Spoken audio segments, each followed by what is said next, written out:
Tuntunan Sabda Minggu 26 Februari tahun 2023. Hari Minggu Prapaskah yang pertama dalam tahun A.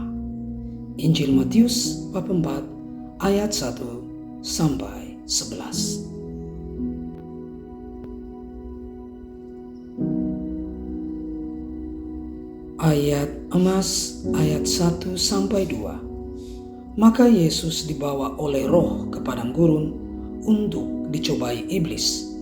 Dan setelah berpuasa 40 hari dan 40 malam, akhirnya laparlah Yesus.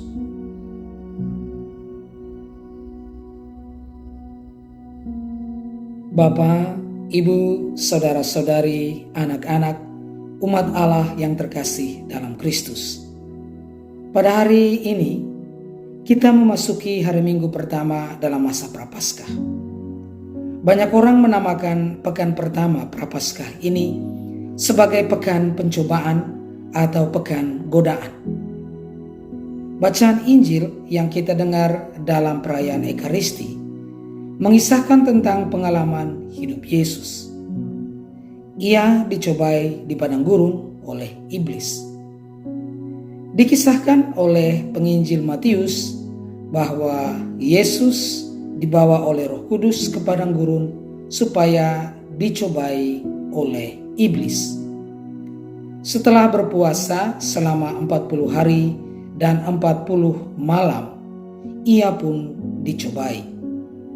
Di saat seperti ini, Yesus menunjukkan dirinya sebagai sungguh manusia dan sungguh Allah. Apa yang ia tunjukkan sebagai sungguh manusia adalah ia merasa lapar karena tidak makan apa-apa, dan ia juga mengalami godaan dari iblis. Dan ia sendiri sungguh Allah karena ia berhasil mengalahkan godaan-godaan dari iblis. Godaan-godaan yang menggiurkan tentang harta, kekuasaan, dan popularitas berhasil diatasi oleh Tuhan Yesus. Ia mengalahkan iblis dan kekuasaannya. Saudara dan saudariku, kemenangan Yesus ini juga yang menjadi bagian penting dari janji baptis kita. Itu artinya bersama Yesus kita mampu mengalahkan iblis beserta kekuasaannya. Mari kita mendalami pesan Tuhan Yesus kepada kita lewat 3 poin atau 3 pokok pikiran yang mau saya sampaikan di sini. Yang pertama, rohani lebih penting daripada materi. Dengan berkata bahwa manusia hidup bukan dari roti saja, tetapi dari setiap firman yang keluar dari mulut Allah, Yesus mengajarkan kita untuk lebih mementingkan hal rohani daripada materi. Akan tetapi, karena manusia itu lemah, maka ia dengan mudah menganggap bahwa tindakan untuk memenuhi kebutuhan materinya dapat sungguh membenarkannya untuk tidak melakukan kehendak Allah. Jika orang malas untuk melakukan kehendak Allah, maka lelah, capek bisa menjadi alasan yang cukup baik baginya untuk tidak berdoa. Ketika orang berada dalam suasana hati yang buruk, suasana hati yang buruk itu akan menjadi alasan yang cukup baik baginya untuk tidak beramal.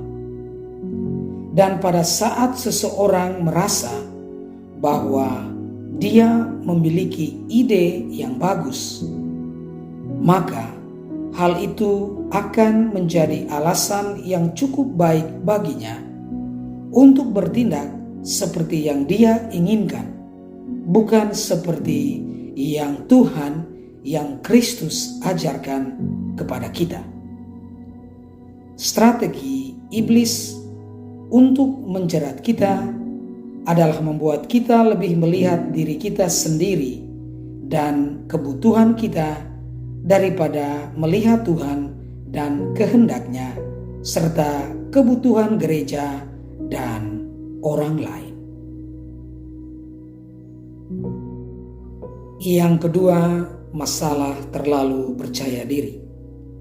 Dengan berkata bahwa janganlah mencobai Tuhan Allahmu, Yesus mengajarkan kita bahwa tindakan kita harus sesuai dengan apa yang Tuhan inginkan, bukan dengan apa yang menurut kita diinginkan oleh Tuhan bagi kita.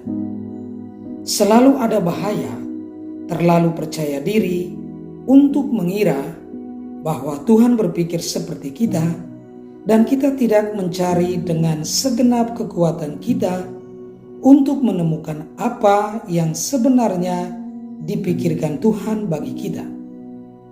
Ingat apa yang Tuhan Yesus katakan kepada Petrus ketika Petrus berani memberitahu Yesus apa yang harus dia lakukan. Petrus mau Yesus berhenti berbicara tentang penderitaan dan kematiannya. Maka Yesus berkata kepada Petrus, "Enyalah iblis." Saudara dan saudariku, masa Prapaskah adalah kesempatan emas bagi kita untuk berpaling kepada Tuhan, satu-satunya sumber kebahagiaan sejati. Kita bisa menaruh kepercayaan kepada Allah, kepada Tuhan, ketika kita menjadikan Dia sebagai titik utama pijakan kita saat kita menghadapi masalah maupun dalam situasi di mana kita mengalami kegembiraan hidup.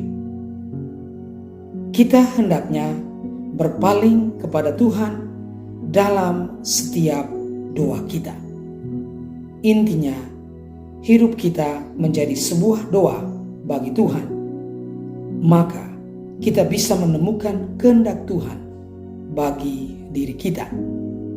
Dan dari sini kita lebih percaya kepada Tuhan dan bukan kepada diri kita sendiri.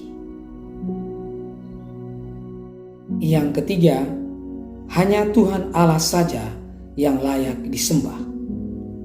Dengan berkata bahwa engkau harus menyembah Tuhan Allahmu, Yesus mengajak kita untuk tidak menyangkal Tuhan Allah kita. Sering kita menyangkal Tuhan dan menyembah berhala. Kita tidak boleh lupa bahwa hati kita akan berada di tempat harta kita berada. Jika Tuhan, jika Kristus, jika Allah bukan harta kita, maka kita akan memuja diri kita sendiri, orang lain, harta benda, uang, kehormatan, ketenaran, dan sebagainya. Meskipun kita tidak akan berlutut di depan komputer yang baru saja kita beli atau pakaian baru kita mungkin menganggap benda-benda ini lebih penting dan berada di atas segala-galanya. Saudara dan saudariku, hanya Allah yang layak kita sembah adalah satu kenyataan yang sangat penting. Ini artinya Tuhan harus menjadi pusat dari pikiran, perkataan, keinginan, tindakan, dan rencana kita. Kita hendaknya membiarkan Tuhan untuk terus berkuasa di dalam hati kita. Sebab darinya kita berasal dan kepadanya kita akan pergi. Dia adalah sumber dan tujuan hidup kita. Saudara dan saudariku, kita hendaknya percaya bahwa dengan teladan dan pertolongan Tuhan Yesus, kita dapat mengatasi godaan dalam hidup kita. Kita adalah makhluk yang lemah, oleh karenanya kita harus meminta Tuhan untuk memberi kita rahmat-Nya agar kita bisa lebih kuat melawan dosa. Bersama Tuhan, kita bisa mengatasi semua godaan. Tuhan sendiri telah mengatasi godaan si jahat, maka Ia bisa mengajari kita semua bagaimana mengatasi berbagai godaan di dalam hidup kita. Marilah kita bersatu dan tetap waspada bersama Tuhan melalui doa. Shalom, salam damai sejahtera untuk kita semua, dan Tuhan memberkati.